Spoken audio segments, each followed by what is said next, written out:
providing in Standing Orders number 54, procedures in committee of the whole Senate on a bill.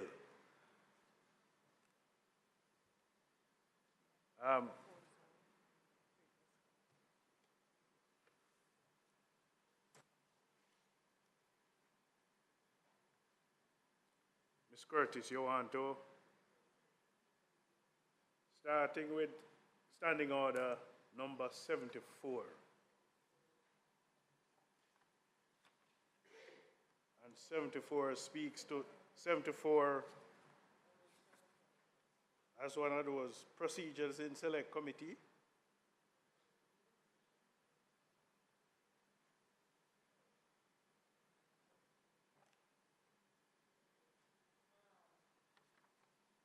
In a nutshell, and what goes on, and looking at the sections, not detailing everything here, that is simply saying that in a select committee on a bill, it shall be subject to, what pertains in select committees. And they should follow the rules as in 44 and 46 for voting. But before reporting right, so the bill, same standard rules applies in this situation. You go and you deliberate, and then you have to make a report to the Senate. And it shall go through the bill as provided in Standing Orders 54, which is the procedure in committee of the whole Senate on a bill. So the Senate would refer a bill to a committee. It could be a select committee. Of the same Senate? Of the same Senate. It could be, you could say, this bill, we need a joint select committee, so you get members from the House, but it could be wholly and solely a coming from the Senate itself. Right. Because I've seen where that happened, where bills come from the House, it comes to the Senate, but the Senate saw it fit to appoint some members from the Senate to further consider the bill before its passage. Now that committee would report when they finish the deliberations to the Senate, and the Senate would accept the report and move on with the... This would be similar to what we would have done when we started proposed the hybrid meetings coming from the Senate. We had developed a specific committee to review that situation where we could have had meetings outside of the physical chamber. Yes and no, but it's any meeting of the committee. And it happens more so in the House because most of the bills start there and the committee is set up there. So the report goes back to in the case of the Senate, it goes back to the Senate. The bill would have to be read a second time and then referred to that special committee. Or maybe the committee could, the Senate could set up a committee just to look at a particular clause or come back with better understanding and something about the bill. The report would have to come back to the Senate. That the report of the select committee comes back, it is approved, and then you continue your deliberations on the bill. Okay. Welcome, Senator Longmore. Senator Scott Motley. Yes, thank you, Chair. I want to make a proposal that we defer the contemplation of 55 until we reach 74. 74 has a procedure in select committees set out, and 55, as you notice, says it shall be subject to Standing Order number 74. Right. So perhaps it is best that we consider both of them together. And we also might want to consider whether, in fact, 55 should be located where it is, rather than dealing with the whole establishment of the committees. But I really feel that if it's subject to 74, then let's understand what 74, let's go through 74 first. You see, 55 is one of those clauses that brings together the actions of others. Right. So what you're suggesting is that we look at it on a whole. Right. And determine and define where exactly we place it. Yes, that's what I'm saying, and that I think it's important for us to go through 74, which has several clauses, Yes. and then come back to 55. I don't think it would do any harm, and I think it would actually assist us. Yes. But I see Ms. Curtis is shaking your head, no or yes. I think she's shaking her head in recognition of. Thank you. All right, thank you for that, Senator Scott Matley. So Ms. B will align it such. So we can move on to 56 then. And 56, procedures on reporting of bills from committees of the whole Senate. And one says, so soon as the committee of the whole Senate has agreed that a bill be reported, the chairman shall leave the chair of the committee and the Senate shall resume, and the chairman shall report it to the Senate. I believe that's clear, standard. And two, when a bill has been reported from a committee of the whole Senate, it shall be ordered to be read a third time. Right. That's the instructions that Ms. Curtis takes and takes very well. So 57, this is now the recommittal of bills reported from the committee of the whole Senate. I was looking at whether or not this 57 applies to anything in 55, but no.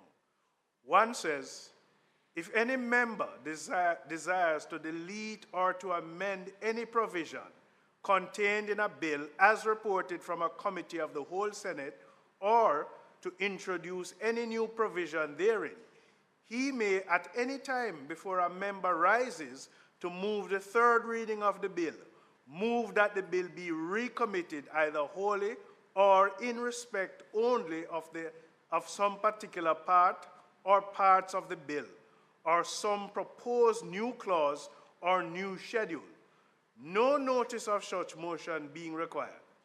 And if the motion is agreed to, the bill shall stand to be recommitted. It further says the Senate may then, upon motion made, resolve itself into a committee to consider the business so recommitted either forthwith or upon a later date.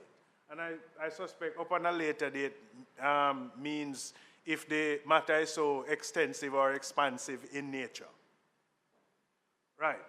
And so 2 then says, when the whole bill has been recommitted, the committee shall go through the bill as providing in Standing Orders number 54, procedures in committee of the whole Senate on a bill.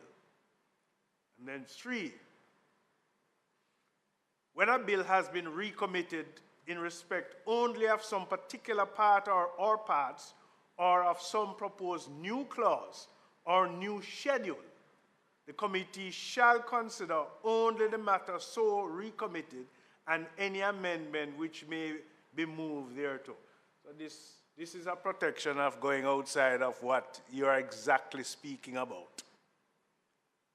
And 4, at the conclusion of the proceedings in committee on a bill, recommitted under the provisions in this order, the chairman shall put the question that the bill or the bill as amended on recommittal be reported to the Senate, which question shall be decided without amendment or debate.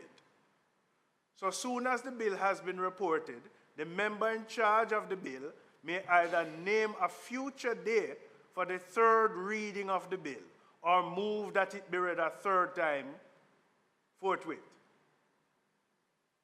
Ms. Curtis, this part that says the member in charge of the bill may either name okay. So that would be the minister presiding over that particular bill. I was going to ask you, that my second question was to ask you of any occasion.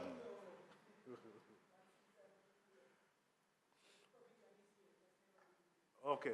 And I suspect this provision would have been from his genetic stage of the standing orders. One that we take note of that has never been used. Well, 58, yes. Morning, thank you. Just for clarity, my edification. So in 57.1, where it says, at any time before a member rises to move the third reading of the bill. What? 57. 57, 1. Third, fourth line, third and fourth line. So at any time before a member rises to move the third reading of the bill, does that mean that any member can, No. What it or mean- it is, Any member? any member can call for the third reading? No. You have to first, Miss, press the mic first. And then First lines, Dr. Longmore. If any member desires to delete or amend any provision contained in the bill as reported from a committee of the whole Senate, or to introduce a new provision therein, he may at any time before a member rises to move the third reading of the bill. So the minister would ask for third reading. But when the chairman, when the president in the state now move, For the report that the bill be read a third time. pass committee stage without amendment, just before the minister asks for the third reading, any member can make an amendment, whether for deletion or... So this is where that member now would want to propose an amendment to that particular clause. No, that's not what is suggested. That's That's have what to go that's- back into committee. No, that was my question, because what is suggested here. So yes, I see where any member desires to delete or amend. Yes. Right. And they may interject at the point where applicable. But he may, so that member who is raising an amendment, at any time before a member rises to move to the third reading of the bill.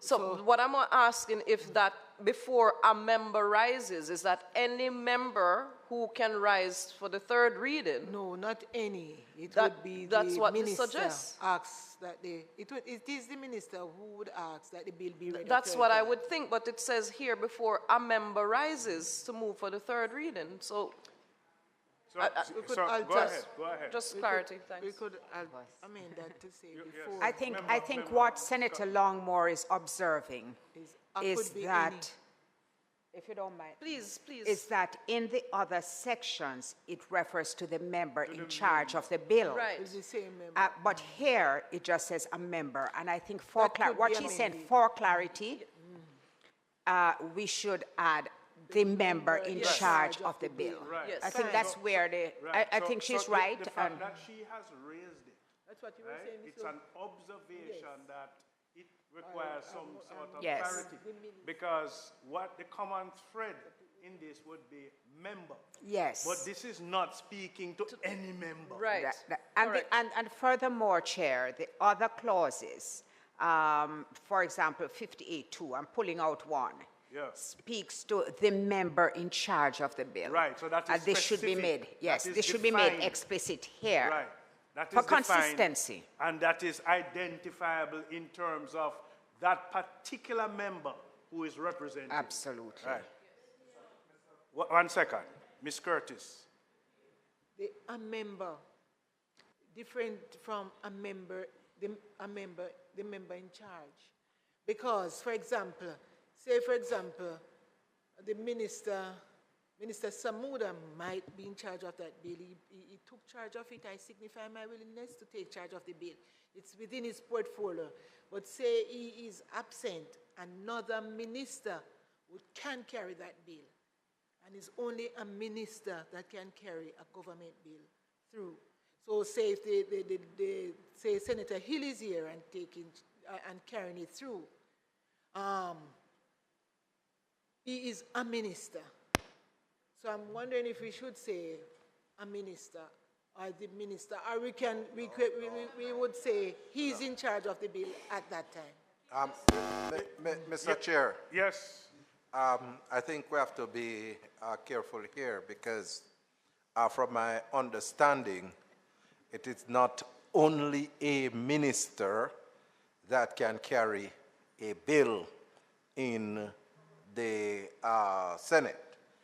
It's a minister who can who will have to carry a government bill.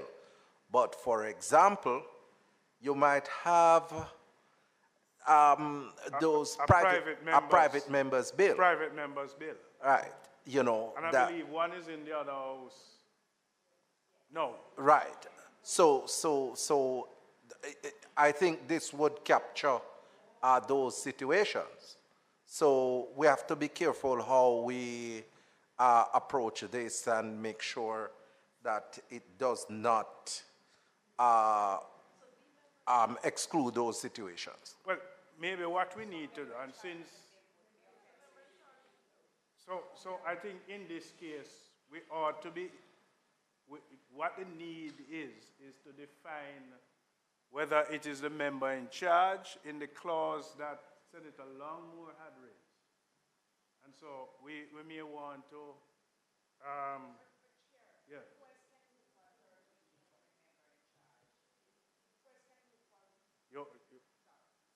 Right. Who else can move? Remember, it goes on to say, you know, he may at any time before a member rises to move the third reading of the bill. So who else but the person in charge of the bill can ask for a third reading? Right. No, I understand. I'm just saying to the chair that it's quite clear that it must be the member in charge, because no member can just get up and ask for a third. Right. That's what I'm proposing. So the proposal is in this particular area, Ms. B, is to define that we're actually speaking to the member in charge, just for clarity on this one. And so, it's 10:05, and we could, if needs require, come back to this particular clause at the next sitting. It's 57.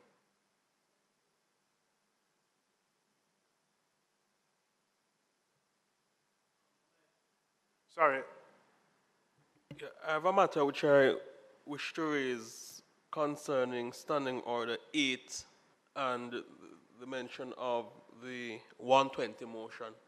But I propose to do that at the next sitting, sir.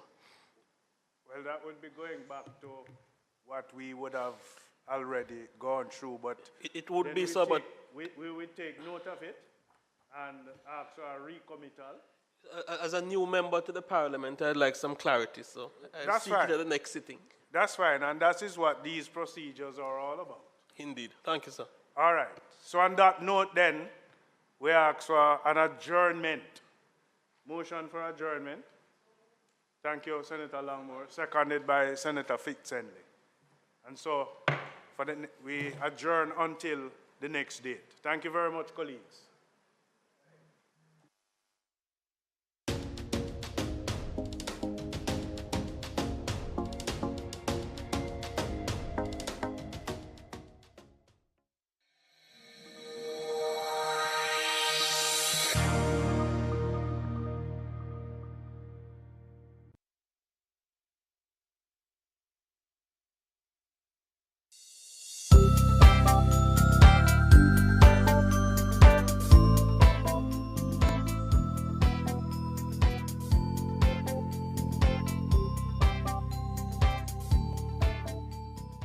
Watch the trend, pick up the trend. This are the trend for all the youths them. Watch the trend, pick up the trend. TREND. Big up the trend for education, teachers and the students. A fully bright future, yes, that are the new trend. Better governance, partner with the parents. Follow the big trend, elevate the youth them. Improve the schools, track performance, access and attendance. From infant, primary to university students. Turn up the skills training, full steam we are giving. Follow the big trend, elevate the schools. Yeah. Watch the trend, pick up the trend. This are the trend for all the youths them. Watch the trend, pick up the trend. TREND. For more technology, yes, and better planning, quality education, that's what should be trending. From principals to EOs, everybody winning. Follow the ministry, changing the system. Watch the trend, pick up the trend.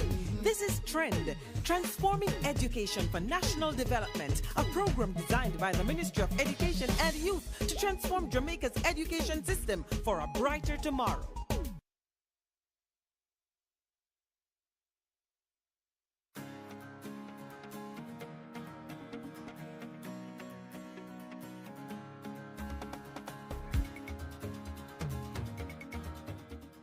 These will offer you coping mechanisms when dealing with violent situations.